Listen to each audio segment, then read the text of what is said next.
सुरुवातीलाच आपण पुण्यामध्ये जाणार आहोत निलेश खरमारे यांच्याकडे। निलेश, पुण्यामध्ये कुणाची सत्ता येणार याकडे सगळ्यांचंच लक्ष लागलंय। खरं तर काँग्रेसने याआधी म्हणजे 2017ला जी निवडणूक पार पडलेली होती त्याच्यामध्ये काँग्रेस मोठा पक्ष ठरलेला होता, काँग्रेसनं बाजी मारलेली होती। मात्र आता काही समीकरणं बदलतात का याकडे देखील लक्ष असणार आहे, काय वाटतंय?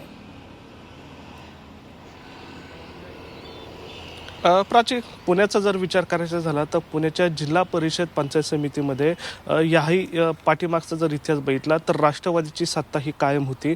मात्र आत्ता अजित पवारांचं दुःखद निधन झाल्यामुळं काही परिणाम होऊ शकतो का, तर त्याचं उत्तर नाही होऊ शकतं। कारण आत्ता जर बघितलं तर भाजप विरुद्ध राष्ट्रवादी असं पूर्ण जिल्ह्यामध्ये चित्र आपल्याला पाहायला मिळत होतं आणि उमेदवारही तसे आपल्याला पाहायला मिळत होते। मात्र या निवडणुकीमध्ये जर बघितलं तर आजी माजी आमदार एकमेकांच्या विरोधामध्ये आपल्याला उतरलेले पाहायला मिळतात। विशेष करून राष्ट्रवादी विरुद्ध भाजप असा सामना आपल्याला पाहायला मिळतोय। मात्र दुसरीकडे बघितलं तर या निवडणुकीमध्ये जवळ अपक्ष उमेदवारांची संख्या ही जास्त आपल्याला पाहायला मिळत आहे। राष्ट्रवादीची जर संख्याबळ बघितलं तर या ठिकाणी आपण बघतोय तर जवळपास राष्ट्रवादीचे 72 उमेदवार रिंगणामध्ये आहेत आणि भाजपचे 58 उमेदवार रिंगणामध्ये आहेत। टोटल इथली जर आकडेवारी सांगायची झाली तर जिल्हा परिषदेसाठी 299 उमेदवारांनी अर्ज भरला होता आणि पंचायत समितीसाठी 527 उमेदवार रिंगणामध्ये आहे। यामध्ये सगळ्यात जास्त उमेदवार हे अपक्ष आपल्याला पाहायला मिळतात। त्यामुळे कुठेतरी भाजप आणि राष्ट्रवादीमधले जे नाराज गट आहेत तोनी स्वतंत्र बाहेर पडून त्यांनी आपली उमेदवारी या ठिकाणी ठेवलेली पाहायला मिळते। मात्र या वर्षीची जर आकडेवारी बघितली तर 68% जे आहे ती टोटल मतदान झालेलं आपल्याला पाहायला मिळते। त्यामुळं अजित पवार यांच्या जाण्यामुळं बारामतीतले जे मतदानाचा जो आकडा आहे तो काहीसा कमी झालेला आपल्याला पाहायला मिळतात। अर्थात आता या निवडणुकीमध्ये कुठल्याही प्रकारचा प्रचार किंवा तामझाम आपल्याला कुठलाही सभा आपल्याला पाहायला मिळालेला आहे। त्यामुळे मतदारपर्यंत उमेदवारांना काही प्रमाणात जाण्यासाठी अडथळा येत होता किंवा अजित पवारांच्या दुःखद निर्णयानंतर त्यांनी ते थांबवलं होतं। त्यामुळं त्याचा परिणाम हा मतावर झालेला आपल्याला पाहायला मिळतो। त्यामुळे जिल्हा परिषद पंचायत समितीचं मतदानाचं जी आकडेवारी आहे ती काहीशी कमी झालेली आहे। त्यामुळं कदाचित या निवडणुकीमध्ये भाजपला फायदा होण्याची या ठिकाणी शक्यता वर्तवली जाते। मात्र तालुक्यामध्ये म्हणजे 13 तालुक्यांमध्ये ही मतमोजणी आता 10 नंतर सुरू होते। त्यामुळे आता मतदार राजा नक्की कोणाला कौल देतो हे पाहणं महत्त्वाचं असणार आहे। मात्र या ठिकाणी जर बघितलं तर राष्ट्रवादीने भावनिक साथ सुद्धा या ठिकाणी घातली होती। मात्र मतदार नक्की काय करतो हे पाहणं महत्त्वाचं असणार आहे। मात्र यंदाचा जो आकडा आहे खरं तर 8 वर्षांनी ही निवडणूक होती, त्यामुळं मतदारांमध्ये एक उत्साह होता, पण अजित पवारांच्या जाण्यामुळं तो उत्साह काहीसा कमी पाहायला मिळतोय। अर्थात आता काही वेळातच हे चित्र क्लिअर होईल। मात्र पुण्यामध्ये म्हणजे 13 तालुक्यांमध्ये 13 ठिकाणी ही मतमोजणी आज 10 वाजता सुरू होतीये।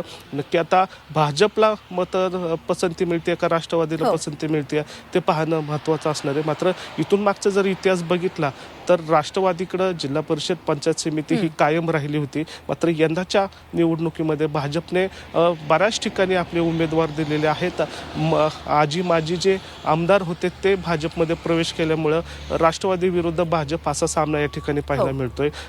6 तालुक्यांमध्ये महत्त्वाची लढत असणार आहे। भोर, पुरंदर, इकडं मुळशी, दौंड, इंदापूर आणि खेड या 6 तालुक्यांमध्ये लक्षवेधी निलेश, खरंच बघावं लागणार आहे की राष्ट्रवादी आपला गड राखतंय की याच्यामध्ये भाजप बाजी मारतंय। हे सगळे अपडेट तुमच्याकडनं घेत राहणार आहोत। आता आपण कोल्हापूरमध्ये जाणार आहोत। आमचे प्रतिनिधी प्रताप नाईक आपल्यासोबत जोडले गेले आहेत। प्रताप, अनेक ठिकाणी सरळ लढती पाहायला मिळाल्या तर काही ठिकाणी बहुरंगी लढती झाल्यात, त्यामुळे नेमका निकाल काय लागतो याकडे संपूर्ण कोल्हापूरकरांचंही लक्ष लागलंय। काय वाटतंय, काय घडू शकतं? खरं तर जिल्हा परिषद निवडणुकांना मिनी विधानसभा म्हणून ओळखलं जातं, कारण आपण पाहतो की या जिल्हा परिषद निवडणुकीच्या माध्यमातून राजकारणात अनेकांनी जी एंट्री केलेली आहे ते पाहिल्यानंतर या विधानसभा म्हणजे या जिल्हा परिषदेचं निवडणुकीचं महत्त्व अधोरेखित होतं। एकूणच जर आपण पाहिलं तर जिल्ह्यामध्ये 12 तालुक्यात मतदानाची प्रक्रिया पूर्ण झालेली आहे। 74.45% इतकं मतदान झालेलं आहे। 9 वर्षानंतर ही मतदान प्रक्रिया झालेली आहे। त्यामुळे आपण पाहतो की लोकांमध्ये प्रचंड असा उत्साह आपल्याला पाहायला मिळाला। मोठ्या रांगा सकाळी पासून लागलेल्या होत्या। एकूणच आपण पाहतो की जिल्ह्यातील सर्वच नेत्यांच्या प्रतिष्ठा पणाला लागलेल्या आहेत। मी आता करवीर तालुक्यातील मोजणी केंद्रावर आहे। ही दृश्य आपण बघू शकतो। अद्याप कर्मचारी आलेले नाहीत, कारण आपण पाहतो की 10 वाजता या ठिकाणी मतमोजणीला सुरुवात होणार आहे. जिल्ह्यातील हसन मुश्रीफ जे वैद्यकीय शिक्षण मंत्री आहेत ते आहेत. त्याच्यानंतर आपण पाहतो त्यांची प्रतिष्ठा पणाला लागलेली आहे. कागल तालुक्यात त्यांनी जास्तीत जास्त फोकस केलेला आहे.